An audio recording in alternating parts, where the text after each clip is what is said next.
minasyaitonir rajim. Qala kadzalika qala rabbuka huwa 'alayya hayyin wa linaj'alahu ayatan lin-nasi wa rahmatan minna wa kana amran maqdiyya.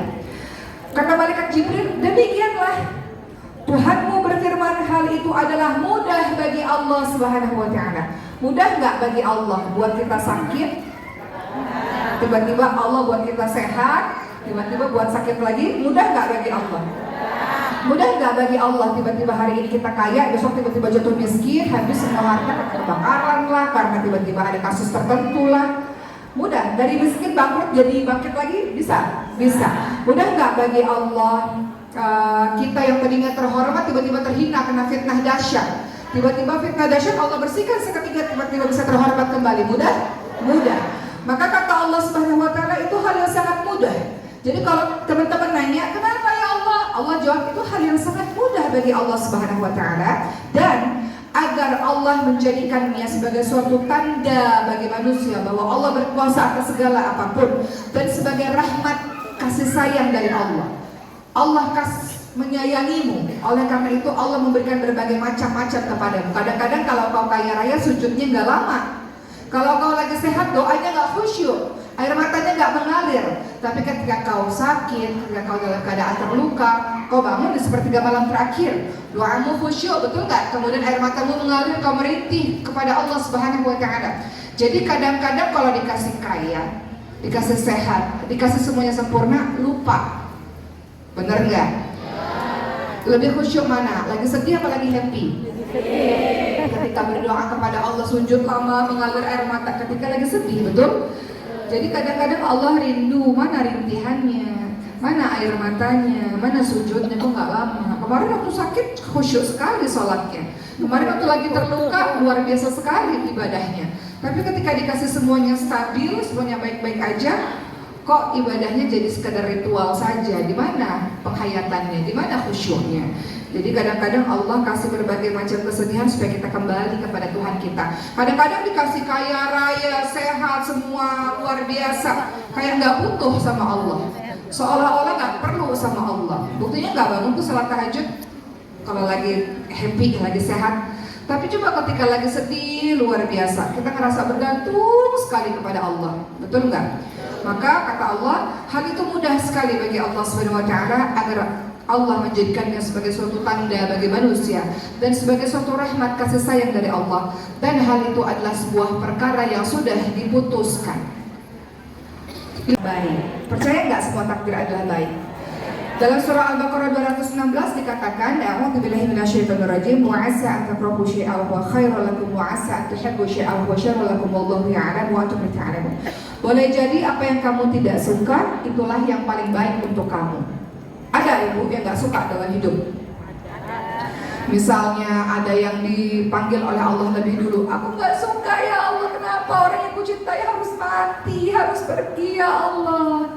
Kata Allah, boleh jadi apa yang kamu tidak suka itulah yang paling baik untuk kamu.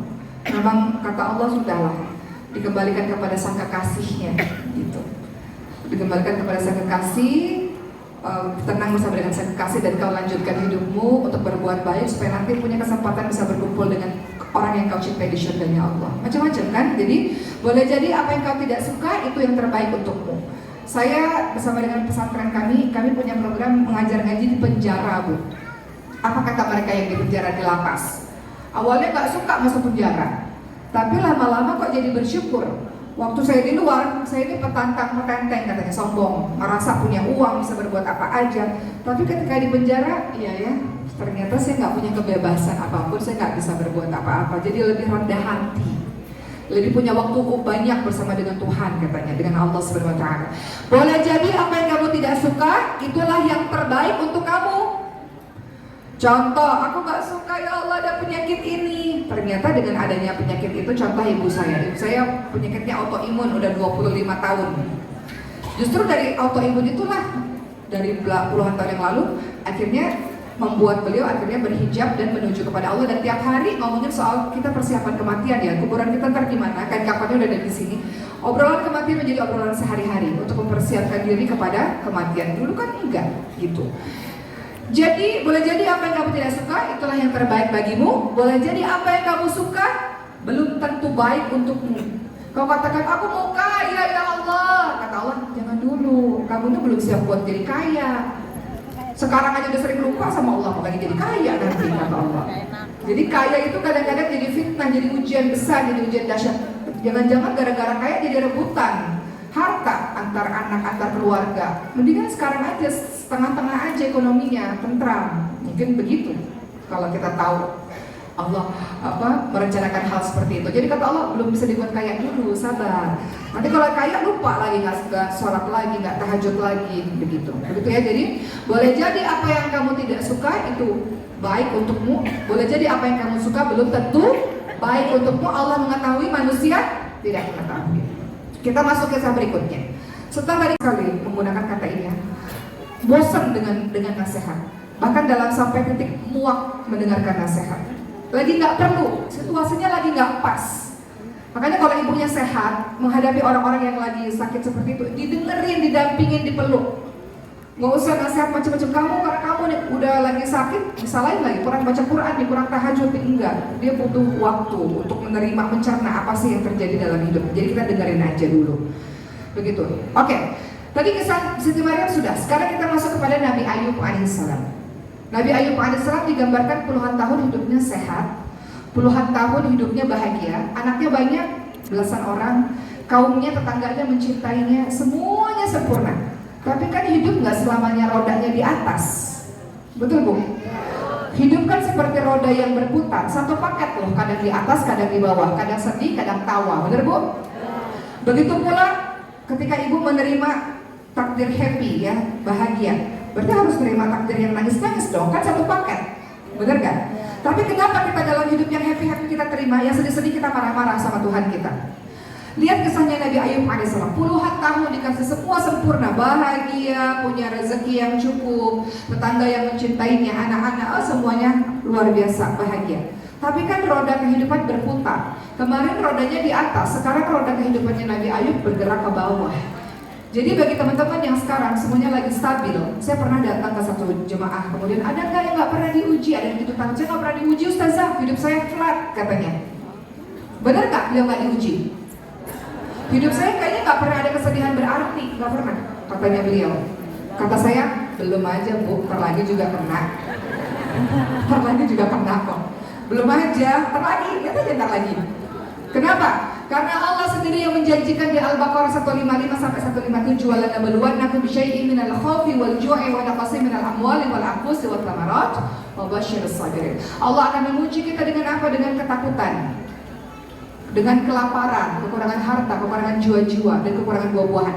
Dalam kata lain, Allah akan menguji semua manusia dengan ketakutan, kehilangan, kekurangan. Pasti akan terjadi cepat atau lambat. Jadi kalau dibilang enggak, hidup aku flat aja, belum aja.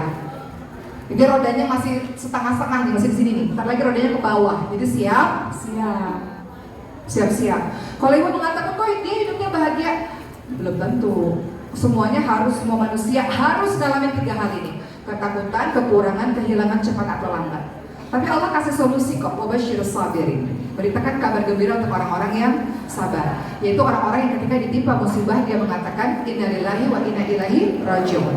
Mengatakan, ya Allah, kami dari Allah, kembali kepadamu ya Allah.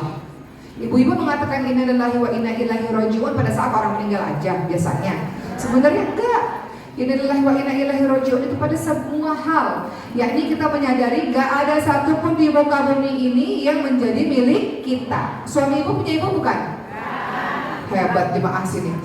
Jemaah lain, suami saya milik saya, milik saya. Suami ibu milik ibu bukan? Anak-anak milik ibu bukan? Orang tua, saudara-saudara milik ibu bukan? Rumah, mobil, kendaraan milik ibu? Kesehatan ibu punya ibu bukan? Anggota badan punya ibu? Kalau yang namanya bukan punya kita berarti namanya pinjaman. Kalau namanya pinjaman harus dibalikin. Bener kan? Cepat atau lambat mesti dibalikin. Jadi kalau pemiliknya minta, harusnya kita gimana? Ikhlas, balikin. Boleh marah-marah nggak? Kenapa ibu marah-marah? Kenapa ada orang marah-marah? Karena merasa itu punya dia. Posting yang over itu nggak oke. Misalnya ibu dengan terus-menerus terlalu over gitu ya, memamerkan kemesraan, oh suami saya itu baik banget, suami saya memang suami idaman, dan lain-lain. Kan kita nggak pernah tahu di luar sana ada orang yang kehidupannya tidak sebaik kehidupan ibu semua, betul nggak? Ada orang yang kehidupannya nggak sesempurna kehidupanmu gitu. Jadi jangan terlalu over memamerkan kebahagiaanmu. Untuk sharing, sekedar sharing nggak apa-apa, tapi kalau over jangan over gitu, karena kasihan orang-orang yang mungkin nggak memiliki nasib sama seperti nasibmu, begitu. Oke, jadi kita tadi kembali itu nanti ada sabar, ada syukur, benar nggak Bu? Ya, terhadap apa yang terjadi. Makanya orang Islam kalau terjadi hal-hal yang gak enak dia mengatakan alhamdulillah ala kulli hal. Segala puji bagi Allah untuk semua keadaan. Dalam kata lain, kata-kata Nabi Musa tuh, engkau lah yang maha penyayang dari semua penyayang. Bersyukur Nabi Musa akan Nabi Ayub akan apa yang terjadi pada dirinya. Sekarang masuk pada kisah Nabi Zakaria. Saya yakin juga di sini pada kita dengan sabar dan syukur dan terus-menerus senjata kita adalah dengan doa. Doa menjadi kekuatan dan senjata. Begitu ya Bu? Alhamdulillah, selesai sudah saya ceramah pada hari ini. Saya hanya ingin menyampaikan pada ibu-ibu semua, 10 tahun yang lalu saya mengabdikan diri saya kepada yang over itu nggak oke. Misalnya ibu dengan terus-menerus terlalu over gitu ya, memamerkan kemesraan, oh suami saya itu baik banget, suami saya memang suami idaman, dan lain-lain. Kan kita nggak pernah tahu di luar sana ada orang yang kehidupannya tidak sebaik kehidupan ibu semua, betul nggak? Ada orang yang kehidupannya nggak sesempurna kehidupanmu gitu. Jadi jangan terlalu over memamerkan kebahagiaanmu. Untuk sharing, sekedar sharing nggak apa-apa, tapi kalau over jangan over gitu, karena kasihan orang-orang yang mungkin nggak memiliki nasib sama seperti nasibmu, begitu. Oke, jadi kita tadi kembali itu nanti ada sabar, ada syukur, benar nggak Bu? Ya, terhadap apa yang terjadi. Makanya orang Islam kalau terjadi hal-hal yang gak enak dia mengatakan alhamdulillah ala kulli hal. Segala puji bagi Allah untuk semua keadaan. Dalam kata lain, kata-kata Nabi Musa tuh, engkau lah yang maha penyayang dari semua penyayang. Bersyukur Nabi Musa. Kisahnya Nabi Ayub alaihissalam, puluhan tahun dikasih semua sempurna, bahagia, punya rezeki yang cukup, tetangga yang mencintainya, anak-anak, semuanya luar biasa bahagia. Tapi kan roda kehidupan berputar. Kemarin rodanya di atas, sekarang roda kehidupannya Nabi Ayub bergerak ke bawah. Jadi bagi teman-teman yang sekarang semuanya lagi stabil, saya pernah datang ke satu jemaah, kemudian ada nggak yang nggak pernah diuji, ada yang gitu, saya nggak pernah diuji Ustazah, hidup saya flat katanya. Benar nggak beliau nggak diuji? Hidup saya kayaknya nggak pernah ada kesedihan berarti, nggak pernah, katanya beliau. Kata saya, belum aja Bu, ntar lagi juga kena. Ntar lagi juga kena kok. Belum aja, ntar lagi, lihat aja ntar lagi. Kenapa? Karena Allah sendiri yang menjanjikan di Al-Baqarah 155 sampai 157, "Wa lanabluwannakum bisyai'in minal khawfi wal ju'i wa naqsin minal amwali wal anfusi wath thamarat wa basyirus sabirin." Allah akan menguji kita dengan apa? Dengan ketakutan, dengan kelaparan, kekurangan harta, kekurangan jiwa-jiwa, dan kekurangan buah-buahan. Dalam kata lain, Allah akan menguji semua manusia dengan ketakutan, kehilangan, kekurangan. Pasti akan terjadi cepat atau lambat. Jadi kalau lagi bilang enggak, hidup aku flat aja, belum aja. Jadi rodanya masih setengah-setengah nih, masih di sini nih. Ntar lagi rodanya ke bawah. Jadi siap-siap. Kalau ibu mengatakan kok dia hidupnya bahagia, belum tentu. Semua manusia harus ngalamin 3 hal ini.